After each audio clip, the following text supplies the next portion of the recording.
महात्मा नाथूराम गोडसे के गुरु गांधी या उनके स्वयं के अनुभव कौन?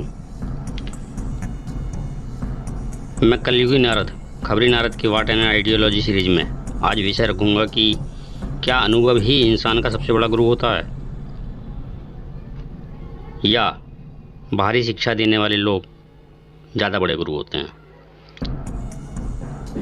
हमारे टीचर या जो कोई भी हमें किसी भी प्रकार की शिक्षा देते हैं यूँ तो वो सभी हमारे गुरु होते हैं, क्योंकि उनसे भांति भांति की शिक्षाएं हमें प्राप्त होती हैं। दोस्तों, वीडियो में आगे बढ़ने से पहले यदि आपने चैनल को सब्सक्राइब नहीं किया है तो कर लीजिए, क्योंकि हम इस चैनल पर ऐसे ही विषयों पर चर्चा और सवाल उठाते हैं और उनका हल आप सभी के साथ खोजने का प्रयास करते हैं। इस वीडियो के अंत तक आपके मन में भी अनेक प्रकार के सवाल जन्म लेने वाले हैं, जिनके जवाब हम आपके साथ खोजने का प्रयास करेंगे। तो वीडियो को लाइक शेयर करने के साथ ही चैनल को सब्सक्राइब करना ना भूलें। अब आगे बढ़ते हैं। तो मित्रों, अब शिक्षाएं भी दो प्रकार की होती हैं। एक राइट एजुकेशन, जो कि आपको केवल उसूलों पर और सत्य मार्ग पर चलना सिखाती हैं बिना किसी को अनावश्यक रूप से हानि पहुंचाए, और दूसरी होती है लेफ्टिस्ट एजुकेशन, जो कि आपको केवल आपके गोल निर्धारित करना, उनको हासिल करना सिखाती है।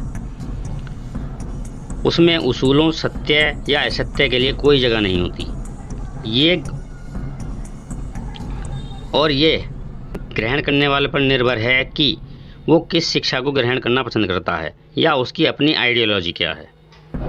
जैसा कि हम देखते हैं तो पाते हैं कि महात्मा नाथूराम गोडसे, जो कि केवल और केवल गांधी जी को ही अपना गुरु मानते थे और उनके प्रति उनकी आस्था और भक्ति इतनी ज़्यादा अटूट थी कि उनके अंतिम स्टेटमेंट में भी उन्होंने गांधी के लिए किसी प्रकार के अपशब्दों का प्रयोग नहीं किया और ना ही उनके प्रति अपने किसी भी तरह की घृणा जाहिर की।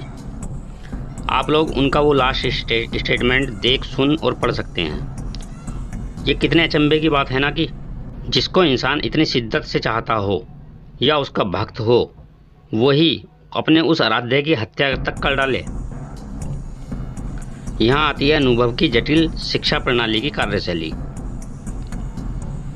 गोडसे को गांधी पर यकीन था कि वो भारत की आज़ादी के लिए लड़ रहे हैं, और इसमें उनकी आइडियोलॉजी गांधी की उस भ्रामक आइडियोलॉजी से कुछ हद तक मेल खाती है। जबकि गांधी की आइडियोलॉजी भ्रामक थी, जो कि केवल भारत की आज़ादी तक सीमित नहीं थी। वो एक लेफ्टिस्ट आइडियोलॉजी और शिक्षा के तहत एक टारगेट था भारत पर अपनी मानसिकता यानी आइडियोलॉजी के लोगों का राज कायम करने का। जैसा कि हमने आपको पूर्व में दूसरे प्रकार की शिक्षा के बारे में बताया है, इसके बारे में अधिक विस्तार से समझने के लिए आपको गांधी की संपूर्ण जीवन गाथा पढ़नी चाहिए। तब आप ये समझ पाएंगे कि उनको दक्षिण अफ्रीका से भारत क्यों आना पड़ा था, और जो वो दक्षिण अफ्रीका में हासिल करना चाहते थे वो उन्होंने भारत में आकर देखा तो पाया कि वहाँ से ज़्यादा उस टारगेट को हासिल करने की संभावनाएं यहाँ ज़्यादा हैं। खैर, हम अपने लक्ष्य से न भटकते हुए बात कर रहे हैं गुरु पूर्णिमा पर गोडसे के गुरु गांधी या उनके अनुभव के बारे में। तो गोडसे भारत विभाजन को लेकर अंदर ही अंदर काफ़ी क्षुब्ध थे